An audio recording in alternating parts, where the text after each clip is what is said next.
பாரத் மாதா கி ஜெய். மரியாதைக்குரிய தமிழக முதல்வர் ஐயா அவர்களுக்கு வணக்கம்.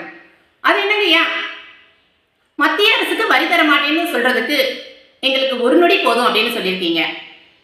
நம்ம தமிழகத்துல மாநகராட்சியிலயோ நகராட்சியிலயோ உள்ளாட்சியிலயோ வரி செலுத்த தவறும் பொழுது அந்த சொத்துக்களை ஜப்தி பண்ண எப்படி உங்களுக்கு அதிகாரம் இருக்கோ அத மாதிரி தான் மத்திய அரசுக்கும் நீங்க வரி செலுத்த தவறும் பொழுது மத்திய அரசு அதுக்கான நடவடிக்கை எடுக்காதா என்ன? இது உங்களுக்கு தெரியாத முதலமைச்சர் அவர்களே? என்ன பேசுறோங்கிறத பார்த்து பேசுங்க முதலமைச்சர் ஐயா அவர்களே. நீங்க பண்ற தவறுகளை மறைக்கிறதுக்காக ஏதாவது பேசணும்னு வெறும் வார்த்தைகளை மட்டும் பேசாதீங்க ஐயா. அப்படி நீங்க பண்ணணும் அப்படின்னு நீங்க நினைக்கிறீங்க அப்படின்னா ஒரு ஜிஓவை ரெடி பண்ணுங்க. மத்திய அரசுக்கு எங்களால வரி கொடுக்க முடியாதுங்கிறத நீங்க சொல்லி அதுக்கப்புறம் பண்ணுங்க ஐயா முதலமைச்சர் ஐயா அவர்களே. அதுக்கப்புறம் என்ன நடக்கும்?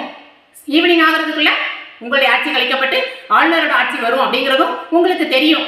ஆனாலும் நீங்க வெத்து வார்த்தைகளை மக்கள் கிட்ட பேசி மக்களை திசை திருப்பணும்னு முயற்சி பண்றீங்க. இது உங்க அப்பா கருணாநிதி இந்த காலத்துல உள்ள தமிழகம் கிடையாது ஐயா. இது இப்போ மக்கள் விழிப்புணர்வோட இருக்கிறாங்க. நீங்க என்னென்ன பண்றீங்க எல்லாமே மக்களுக்கு தெரியுங்க ஐயா. அதனால மக்களை இனி வர காலங்கள்ல ஏமாற்ற முடியாதுங்கிறத நீங்க நல்லா புரிஞ்சுக்கோங்க ஐயா. மத்திய அரசு என்ன நிதி கொடுத்துருக்கோ, வெத்து வார்த்தைகளை பேசாம மத்திய அரசு உங்களுக்கு என்ன நிதி கொடுத்ததோ அதன் மூலம் மக்களுக்கு, தமிழக மக்களுக்கு பயனுள்ள விஷயங்களை பண்றதுக்கான ஆயத்த வேலைகளை பாருங்க ஐயா.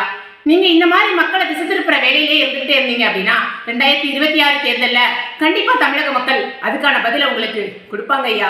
கண்டிப்பா கொடுப்பாங்க.